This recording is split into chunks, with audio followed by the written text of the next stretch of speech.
가기사는 증시 각도기. 네, 안녕하세요. 전문투자 증시 아침판 안지원입니다. 네, 읽지만 아는 각도기입니다. 네, 오늘 시장 거의 그대로였어요. 오늘은 완전히 빨렸죠. 빨렸다고요? 완전히 빨렸어요. 모든 에너지가 쑥 하고 다 빨린 거예요. 아, 다른 쪽으로? 예, 어쩔 수 없었어요. 예. 왜냐면은 그 대형주가 상한가로 마감이 되지 않습니까? 일단 그 카카오뱅크 주주분들한테 상당히 축하드립니다. 이거 시장 전체로는 굉장히 고무적인 일이다라고 볼 수 있어요. 물론 이제 시총을 좀 빨아들인 부분은 있지만 이렇게 밖에 있는 기업들이 올라가는 게 저는 개인적으로 굉장히 좋다고 생각합니다. 그리고 이런 게 이제 기존의 은행과 금융권들한테는 상당한 자극이 되면 좋을 것 같고 굉장히 좋은 현상인 것 같아요. 왜냐하면은 변화돼야 되겠다는 생각을 많이 하겠죠. 그리고 또 금융 당국도 골치 아프겠죠. 전 그렇게 생각합니다. 그렇죠. 예. 오늘 예상대로 따상까지는 못 갔습니다. 따도 못했고요. 따 하려면 이제 100% 상승해서 시작해야 되는데 고목가 대비 38% 상승해서 시작을 했고 이 시가에서 상한가를 갔죠. 네. 대단한 거예요. 대단한 거죠. 지금 시가총액이 32조입니다. 3조짜리가 아니잖아. 3조짜리가 아니고 3천억짜리가 아니고 30조짜리가 예. 상한가를 밀어붙여. 사실은 20몇 조짜리죠. 20몇 조짜리가 상한가를 붙인다는 거는 정말 대단한 일이죠. 신한지주 KB금융이 한 20조 내외거든요. 갑자기 저만큼 점으로 떨어졌어. 네. 하나은행은 아주 소규모 은행으로 바뀌었네요. 그렇죠. 네, 중소은행이에요. 동네 은행이죠. 동네 은행 돼버렸어요. 자, 기업은행 안 보이고, 자, 전부은행, 어디 저축은행인가? 이런 느낌이에요 지금. 네. 네, 쭉 다 시총으로 이렇게 줄 세워 보면, 네, 압도적으로 지금 쭉 뻗어 나왔습니다. 갑자기 그 생각이 나네요. 어떤 인터넷에 올라온 글이었는데 어떤 여자분이 장동건을 실제로 봤다는 거예요. 네. 근데 장동건 보니까 그렇게 별로 안 잘생겼네 이 생각이 들었대요. 근데 옆에 있던 남편을 보니까 웬 오징어가 한 명 있었다고. 네. 다른 은행들을 이렇게 오징어로 만들어 버리는 이 카카오뱅크가 오늘 정말 네. 대단했습니다. 본인은 오징어 아니라고 생각하시죠? 오징어요? 아니 오징어까지는 조금 너무하지 않습니까? 아유, 나도 그 나이는 그랬어. 나이 먹으니까 오징어 되더라. 말려 막 이렇게 말리면서 오징어가 됩니다. 네.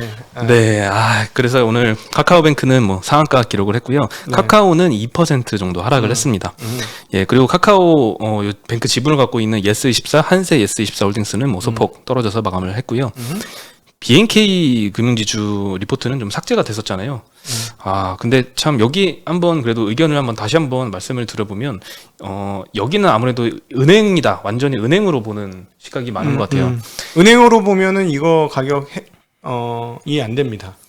네. 그렇죠. 예, 여기는 은행으로 보는 시각이 강한데 비은행으로 보려면 플랫폼 업체로 보려면 비이자 이익으로 벌어들이는 수익이 어느 정도 올라와야 되는데 적어도 지금은 없다면 앞으로의 가시성이라도 확보가 돼야 되는데 BNK에서는 아직 가시성이 확보가 안 돼 있다라고 보는 입장이죠. 그래서 이거 BNK의 목표 주가가 24,000원이었는데 이거 대비 한 3배가량 지금 높은 수준까지 올라왔습니다.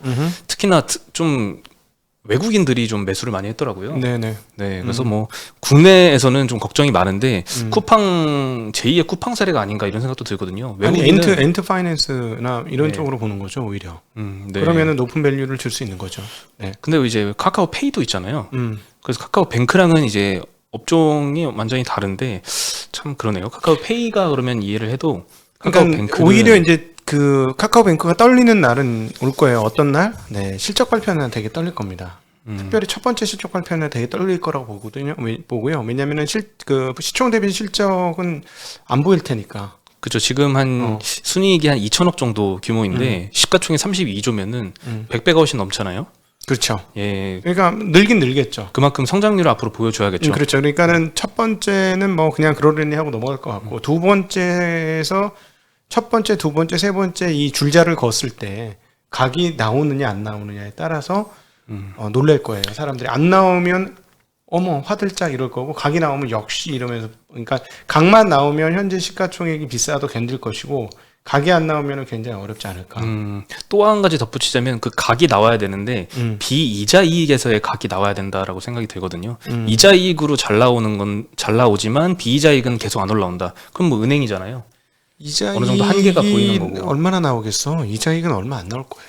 지금 근데 이익의 대부분이 이자 이익으로 창출을 하고 있거든요. 네. 그래서 플랫폼 업체로서의 면모를 보여주려면 비이자이익 부분의 가시성이 굉장히 잘 나와야 된다라고 생각이 듭니다. 근데 어쨌든 저는 지난번 김 작가에서 나갔을 때하고 그때 거기서 숱하게 욕먹었는데 그 의견은 비슷합니다. 아마 상장 초기에 상당한 가격을 만들어 놓고 상장 뭐 며칠이 될지 모르죠. 뭐 일주일이 될지 2주일이 될지 모르겠지만 그렇게 해놓고 가격이 여기서 한번 일단 고점 한번 만들어 놓고 그 다음에 한번 돌이켜 보지 않을까 하는 생각을 가지고 있고, 그러나 어쨌든 시장 전체적으로 특별히 금융권에 있어서는 상당히 큰 자격이기 때문에 굉장히 바람직하다고 생각이 들어요. 근데 이제 얘네들이 시장이 기대하는 만큼의 지금 말씀하셨던 비이자 수익이라는 건 뭐냐면 좀 신기한 걸로 돈 버네 하는 거를 보여줄 수 있는지 여부가 핵심인데 그건 봐야 되겠죠.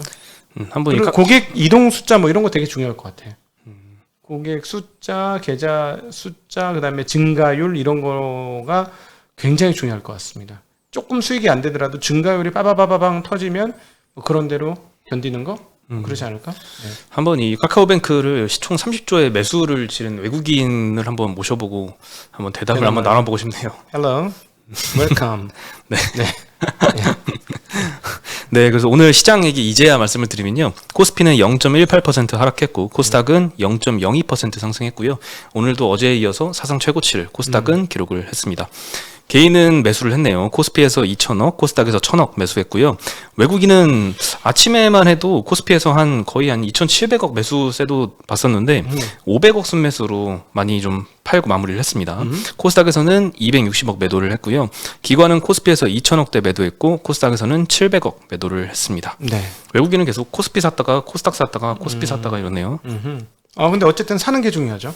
그렇죠. 뭐. 좀 연속으로 합산해서는 사고 있잖아요. 양시장 합산해서 한국물을 계속 사고 있고, 그다음에 뭐 그렇게 되니까 원화도 1,150원대 가던 게 지금 1,140원대로 내려왔잖아요. 네. 그런 것들은 외국인들의 추가 진입을 가능하게 하는 요소가 아닌가 이렇게 보여집니다. 네, 삼성전자는 뭐 이틀 크게 상승을 하다가 이틀은 또 조금씩 하락을 하고 있습니다. 오늘도 0.73% 하락했고요. 하이닉스는 1.67% 정도 하락을 했습니다. 반면에 이제 DDR5 관련주들 중에 일부 종목이 굉장히 크게 올랐습니다. 심텍은 6% 올랐고요. 마이크로 컨텍솔 여기는 3.5% 상승해서 마감을 했고요. 네. 오늘 업종 상승률 1위는 의약품이었습니다. 2.74% 업종 상승 기록했고요. 제일 많이 올랐던 건 SK 바이오사이언스가 17.5%나 큰 놈이 올랐습니다. 움직이니까 지수가 움직인 거군요. 네. 네, 여기가 노바백스 백신 위탁 생산을 하고 있잖아요. 네. 노바백스 백신이 EU에 공급을 계약을 체결했다라는 소식에 오늘 많이 상승세를 기록을 했고요. 그 전부터 사실 많이 오르긴 했는데 오늘 문재인 대통령이 이제 발표가 있었습니다. 정부에서 5년간 2조 2천억을 투자해서 국산 백신을 개발하고 2025년까지 세계에서 백신 시장 점유율 5위를 달성하겠다. 현재는 지금 마켓쉐어 1.5%로 9위 수준입니다. 네. 그리고 내년 상반기에는 국산 1호 백신을 상용화하겠다라고 공언을 하면서 SK바이오사이언스에 대한 기대감이 커졌는데요. 여기가 제일 1호 백신이 되긴 유력해 보입니다. 지난 6월 28일에 유일하게 백신 임상 3상 시험 계획 IND라고 하는 걸 신청을 했는데요. 관계자는 아스트라제네카 백신과 비교 임상을 하는 것으로 IND 신청을 냈다라고 언급을 했고요. 비교 임상을 하면은 이 대규모 피험자 수와 백신 미접종 위약 대조군 없이도 임상 3상이 가능하다고 합니다. 그래서 시간과 비용이 훨씬 더 절약되는 방식이라고 하고요. 통상 이제 3만 명 이상의 대상자가 필요한데 이 비교 임상 시에는 그래도 4,000명 이상은 확보를 해야 됩니다. 그래서 요 참가자 모집이 좀 관건으로 보이고요. 뭐 다른 이제 국내 백신을 이제 개발 중인 유바이올로직스도 오늘 3% 상승해서 마감을 했습니다. 점점 좋아지는 것 같아요. 한국의 바이오 업체들이. 네. 그리고 최근에 이제 넷마블이 글로벌 4위 정도가 되는 소셜 카지노 기업 스핀X라는 기업을 2조 5천억에 매수를 했다라는 소식이 나왔었는데요. 이 기업이 4위고 3위 하는 기업이 이제 W게임즈인데 여기는 시가총액이 지금 1조 1,000억대 정도입니다. 그래서 요거에 대해서 상대적으로 싸다 이런 의견이 좀 많은데요. 7월 20일 날 이제 W 게임즈 자회사인 DDI가 나스닥 상장을 위해서 증권 신고서를 제출을 했습니다. 예상 시가총액이 한 1조 원 정도가 거론이 되는데요. 스피넥스의 인수가 2.5조 대비 반 이상 낮은 가격이죠. 네. 스피넥스는 2020년 기준 매출이 5천억이고요. W 게임즈는 2020년 기준 매출이 6,580억. 이 중에 자회사인 DDI 매출이 한 4,200억입니다. 영업이익도 어느 정도 비슷한 수준이고요. 네. 소셜 카지노라는 거는 이제 슬롯머신, 빙고, 포커 게임 등을 온라인에서 또 모바일에서 구현을 한 게임이고요. 국내에서는 이 사행성 우려 때문에 규제가 굉장히 강한 편인데요. 네. 반면에 해외에서는 성장성이 굉장히 높은 장르로 인정을 받고 있습니다. 그래서 키움증권 김학준 연구원 리포트에 보면 W게임즈의 소셜 카지노 사업도 매출 규모는 비슷하지만 신작을 통한 성장성까지 좀 보여준다면 스피넥스와 같은 높은 멀티플 적용도 가능하다라고 언급을 했습니다. 네, W게임즈는 그래도 뭐 이렇게 리포트가 나와도 뭐 상승하는 모습은 안 보여주고 있습니다. 이게 그 게임 업종 중에서 경쟁이 제일 치열한 업종 중에 하나예요. 네. 계속 새로운 게 그래서 3줄짜리냐 5줄짜리냐 뭐 이런 게에 따라서도 틀려지고. 네. 근데 신기하더라고. 우리는 3줄 그래픽이 좋습니다. 그래서 가보면 진짜 삐리리리리리리리 삐리공 삐리리리리리 삐리용 이런데 그래서 누가 많이 해요? 이런 걸 했더니 미국의 50대 아줌마들이 제일 많이 합니다. 이러더라고. 정말 신기하더라고요. 그래서 그거를 그냥 하루 종일 하는데 쓰면은 다 떨어지면은 한 1달러 넣으면 또 한 며칠 계속 하는 거예요. 그런 걸로 돈을 벌더라고요. W 아니고 딴 데 가서 들어봤던 얘기입니다. 그렇군요. 네. 확실히 뭐 일반 게임주 대비는 굉장히 멀티플이 낮게 적용이 받고 있는 것 같아요. 같은 게임이지만. 네, 그리고 인터파크가 지금 계속 인수 기대감 때문에 연일 상승세를 보이다가 오늘은 하락을 했는데 중국의 1위 여행사인 트립닷컴이 인수에 참여를 한다라고 밝혔습니다. 네. 이로써 이제 기존 인수 후보가 이제 야놀자였는데요. 여기하고 경합을 펼칠 예정이고요. 지난 3일에 인터파크는 투자 설명서 IM이라고 하는 걸 배포를 했고요. 현재까지 7곳 정도가 인수 의사를 드러낸 것으로 알려졌습니다. 매각 대상은 대주주 지분 28%이고요. 그 굉장히 큰 매출을 차지했던 자회사 아이마켓 코리아는 매각 대상에서 제외가 될 예정입니다. 트립닷컴이라는 회사는 1999년에 시트립 이란 이름으로 창업을 했고요. 2003년에 나스닥에 상장을 했습니다. 중국 내 이 시장 점유율은 60%이고 글로벌리 한 120만 개 숙박업체와 480개 항공사와 협업을 하고 있는 상황입니다. 2016년에는 2조 원 정도를 들여서 영국의 스카이스캐너도 인수를 했고요. 시가총액 19조 원 수준의 유력한 인수 후보로 거론이 되고 있습니다. 인터파크 대주주는 지분 가격으로만 한 3, 4천억 수준의 인수가를 원하는 것으로 알려졌고요. 그간에 이제 상승세 이어오다가 이 트립닷컴 보도에 오히려 주가는 하락하는 모습 보였습니다. 오늘 네. 6% 하락해서 마감을 했습니다. 네, 그리고 이제 대북주가 오늘 또 굉장히 높은 상승세를 보였는데요. 네. 한미 외교장관이 통화를 했는데 대북 인도적 협력 등에 협의를 했다라는 소식에 대북주가 많이 올랐는데 신원이 한 18% 올랐고요. 네. 아난티가 6.6%, 현대엘리베이터 4.7%. 요즘에 계속 뭐 대북 관련된 얘기 나오면서 상승세 보이고 있습니다. 네, 그렇습니다. 예. 예, 그리고 이제 모두가 잘 아는 중고마켓 시죠. 당근마켓 소식인데요. 지난 3일에 시리즈 D 투자를 받았는데 1,800억 유치를 하면서 기업 가치는 3조 원 인정을 받았다고 합니다. 야. 2년 전에 시리즈 C 유치를 했거든요. 2019년이었는데 그때 기업 가치가 2천억에서 3천억 그 정도였습니다. 한 2년 만에 10배 이상 증가를 한 거고요. 야. 신세계 시가총액이 2조 6천억인데 이 신세계 그룹을 뛰어넘었습니다. 나는 당근마켓 한 번도 안 써봤는데 신세계는 여러 번 써보고. 그렇군요. 많이 써보세요. 이거는 근데 요즘에 MZ 세대들이 혼동이 많이 됩니다. 사용을 하고 있거든요. 혼동이 돼요. 네, 혼동이 되나요? 혼동이 됩니다. 진짜 한 번도 안 써본 당근마켓이 여러 번 써본 신세계보다 더 높다. 근데 좋은 일이야. 시장 전체로 보면 장래가 너무 싸다는 게 계속 드러나는 거 아닙니까? 뭐 아니, 카카오뱅크가 비싼 거야? 아니면 KB 신한이 싼 거야? 응? 저는 뭐 이렇게 좋은 기업들 이렇게 가치를 높게 받으면 좋습니다. 좋죠. 시장이 싸다는 걸 알 테니까. 결국은 없어질 것 같아요. 제 생각엔 저런 거 없어질 것 같아요. 뭐 퍼 한 3, 4 하는 기업들 있잖아요. 그럼 결국 다 없어질 것 같아요. 퍼 3, 4, 뭐 5 뭐 이런 거는 결국 없어지고 재평가를 받겠다라는 거죠. 퍼 10 이상 뭐 이렇게 갈 것 같아요. 근데 단 현재 유동성이 내년 내후년까지 연결이 된다면 그건 진짜 확실하게 그럴 것 같습니다. 네. 어느 순간에 두 가지지. 그거하고 내년에도 올해보다 적지 않은 총이익만 순이익만 지금 한 180조 나올 것 같잖아요. 근데 그거보다 조금만 높게 나오면 깜짝 놀라면서 시장 전체적으로 한 20-30% 올릴 거예요. 그러면 시장이 20-30% 오르면 단 그 업종별로는 오르는 폭이 2-3배짜리가 굉장히 많지 않을까? 그렇죠. 예, 그렇게 될 것 같습니다. 네. 그리고 당근마켓은 이제 중고거래 업체들 중에서는 굉장히 후발주자였습니다. 2015년에 시작을 했고요. 근데 가입자 수가 2천만 명을 돌파를 했습니다. 주간 방문자 수도 1천만 명을 돌파를 했고요. 그러니까 2천만 명에 속하지 않은 거죠, 각도기님은. 네. 그리고 이렇게 앱 새로 다운받는 게 어려워요. 어렵습니까? 네, 죄송합니다. 네. 그리고 이제 중고거래를 넘어서 지역 주민들끼리 커뮤니티 서비스도 제공을 하고 있습니다. 그래서 지역 업체들이 광고를 올릴 수 있는 그런 것도 하고 있고요. 한편 중고나라는 굉장히 오래된 카페죠. 여기는 지분 95%를 롯데쇼핑이 인수를 추진하고 있다라고 알려졌고요. 네이버. 네. 중고나라 네이버죠? 네이버 카페. 네. 네. 그리고 미국 중고거래 앱으로 이제 미국인의 3분의 1이 사용하는 넥스트도어라는 회사가 있습니다. 여기는 스펙 합병을 통해서 상장을 앞둔 상황이고요. 43억 달러 기업 가치를 인정을 받았습니다. 한 5조 원 좀 안 되는 거죠. 네. 그리고 넥스트도어는 2월에 그 텍사스 한파 때문에 정전 사태가 났을 때 지역 주민들끼리 필요한 물건을 나누는 플랫폼 역할을 하면서 굉장히 유명해졌다고 합니다. 네. 당근마켓 또 나중에 상장을 하겠죠. 우리도 장외로 나가자. 지금 장외 아닙니까? 장외로 나가요. 장외로 나가면 뭐 평가 받겠는데 이거? 야, 분위기가... 각도기 시리즈 A 이런 거 유치하는 거. 여기 시리즈 얼마 정도 유치할까? 막 500만 원 들어오네. 500만 원 유치해서 마이크 또 더 좋은 걸로 바꿔. 야, 이거 뭐 나가면 좀 들어오겠는데? 야, 참 대단합니다. 네, 그리고 넥슨의 지주사죠. NXC. 여기 이제 또 매각설이 또 들립니다. 또 오랜만인데요. 회사 측은 뭐 사실 무근 입장을 밝히는 상황인데요. 최근에 김정주 창업자가 사임을 하면서 2년 전에 NXC 매각 작업을 주도했던 IB 전문가 알렉스 이오실레비치 요 분을 이제 CIO로 영입을 다시 했습니다.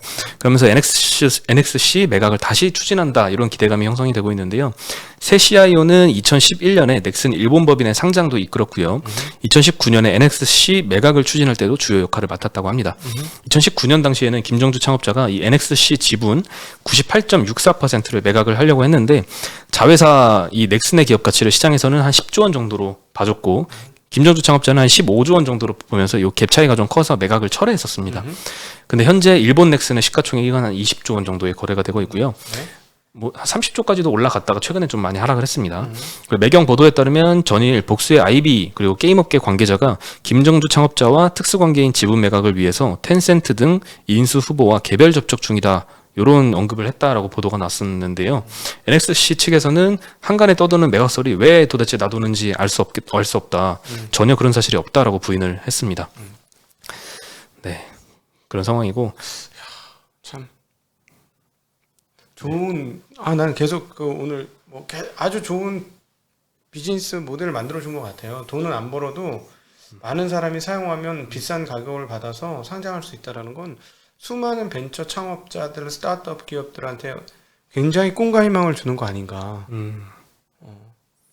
그래도 미래에는 이걸 뭔가 사업화해서 현금 흐름을 창출할 수 있을 거라는 기대감은 줘야죠. 주잖아요. 뭐 그러니까 상장하지. 네. 그거까지 안 되는 회사는 상장하기는 좀 그렇게 못 봤죠. 근데 그것만 주기만 하면 되잖아. 당근마켓 얘기하시는 거죠? 아니 당근도 그렇고 오늘 뭐 카카오뱅크도 그렇고 뭐 다. 우리도 스타트업이나 합시다. 그게 더 나을 것 같은데. 그렇죠. 근데 뭐 이런 성공 사례 하나 뒤에 얼마나 많은 업체들이 있겠어요. 물론이죠. 물론이죠. 네. 그리고 이 하나의 성공한 창업자도 그 전에 굉장히 많은 실패를 경험을 한 사례가 많잖아요. 물론이죠. 네. 네. 한 번에 성공하는 쉬운 사람은 분야는 거의 아니죠. 없는 것 같아요. 네. 시행착오를 해놓고 그 다음에 이제 더 발전된 모습을 했을 때, 하여튼 뭐 이렇게 멋진 성공을 거두신 분들한테 진짜 대단한 박수를 드리고 이런 일들이 계속 있어서 뭐 카카오뱅크도 기존 은행에 파란을 일으켰으면 하는 바람을 가지고 있습니다. 그래서 전반적으로 사용자, 유저 인터페이스 중심으로 모든 것들이 좀 바뀌어서 한국의 어떤 이런 뭐랄까 이 인터넷 사용 환경이 더 발전하고 그래서 세계적인 인터넷 사용 환경을 가진 나라. 그래서 더 많은 스타트업이 나와서 외국에서 한국 기업을 추앙하고 이런 한국 기업 모델을 쫓아가려고 하고 한국 기업의 상장이 외국에서도 가능한 그런 시대가 오기를 진짜 간절한 마음으로 바라봅니다. 네, 그래서 SK 최태원 회장도 그 한국판 비전 펀드를 만들자 이런 의견도 냈거든요. 네. 네, 그런 빨리 그렇게 됐으면 좋겠네요.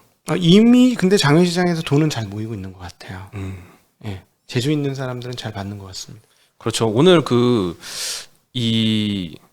당근마켓 시리즈 D 투자한 것도요. 한두 개 업체가 투자한 게 아니고 굉장히 많습니다. 그 알토스 벤처스, 굿오터 캐피털, 스트롱 벤처스, 소프트뱅크 벤처스, 캡스톤 파트너스, 카카오 벤처스, 에스펙스 매니지먼트 뭐 엄청나게 많이 참여를 했거든요. 그러겠죠. 네. 장외 투자하는 이 벤처 캐피털들이 굉장히 많습니다. 네. 그리고 이제 글로벌 스마트폰 시장 얘기인데요. 점유율 1위를 6월에 샤오미가 차지를 했습니다. 17.1% 기록했고요. 2위가 삼성전자 15.7%, 3위가 애플 14.3% 기록했습니다. 6월 한 달간의 스마트폰 판매량 데이터고요. 화웨이 공백과 이제 베트남 공장 중단으로 인해서 이제 삼성전자가 약간 공급 부진을 겪고 있을 때 반사이익을 얻었다 이런 분석이고요. 충격적인 얘기네요. 네, 특히나 이제 중국 시장, 유럽, 중동, 아프리카 등에서 화웨이의 기존 영역을 차지하면서 점유율을 굉장히 확대한 영향인 것 같습니다. 유럽에서는 특히 2분기 시장 점유율이 25%로 1위를 달성을 했다고 합니다. 샤오미가. 가장 성장률이 지금 빠른 시장인 인도 시장에서도 선두를 달리고 있고요. 네, 물론 2분기 데이터는 다 봐야겠죠. 네. 그리고 이제 거리두기가 연장이 됐습니다. 수도권 4단계고요. 비수도권 3단계를 2주간 연장하기로 했고 또 오후 6시 이후에는 여전히 2명까지밖에 못 모이는 걸로 계속 진행을 해야 될 것 같습니다. 그리고 미국에서도 요즘 확산세가 지속돼서 기업들이 직원들 사무실 복귀 시점을 늦추고 있는데요. 아마존이 원래 올해 9월에 직원들 복귀를 하려고 했는데 내년 1월로 연기를 했고요. 마이크로소프트도 미국 내 사무실의 완전 재개를 당초 9월 초에서 최소한 10월 이후로 연기를 했다고 합니다. 네. 네, 조심해야 됐습니다. 네. 아유, 그래도 주말, 남 잘 되는 거는 항상 박수 쳐주는 게 맞습니다. 그 부러워하다가 마음이 휩쓸려서 그 부러운 그 주식의 고점을 잡을 수 있습니다. 그래서 박수 쳐주고 그냥 그래. 그리고 원래 자기 페이스대로 가는 거예요. 마라톤도 그렇고 장거리 무슨 사이클도 그렇고 이거 장거리 자산 관리 아닙니까? 굉장히 긴 시간에 거쳐서 인생 전체에 대해서 하는 건데 남이 잘 가는 건 잘 달리네 멋지네 이러고 그냥 끝내야지 나도 저럴 수 없을까 이러다가 뛰었다가는 숨 멎는 수가 있습니다. 그래서 그렇게 남을 너무 부러워하지 않으셨으면 좋을 것 같아요. 네, 일단 카카오뱅크 우리 사주 받은 분들 축하드립니다. 최소한 인당 한 4억씩 정도 차익을 남길 것 같습니다. 그래요? 네. 네. 저희한테 오십시오. 그 자산을 제대로 불리려면 저희한테 오셔야 됩니다. 자, 자산 운용의 명가, 네. 각도기 하우스 아니겠습니까? 네, 네, 역시 올해도 잘하고 있죠. 그렇죠. 예, 시장 수익률을 초과해서 3개월 이상 된 것들은 시장 수익률을 초과하는 그런 흐름들을 보여주고 있습니다. 네, 네, 내일은 또 주말입니다. 아주 행복한 주말 잘 가족과 함께 보내시고요. 맞다. 광고. 주말에는 생방송 안 하고요. 그 다음에 아침에 들었는데 강의 20% 세일하는 게 회사 이름이 바뀌었어요. 에드캐스트.com이 아니고 홀릭스.com이에요. HOLIX.com에 가시면 찾으실 수가 있습니다. 그래서 이름 바뀌었다는 말씀 드리도록 하겠습니다. 네. 네, 그럼 저희는 오늘 여기서 인사드리겠습니다. 안녕.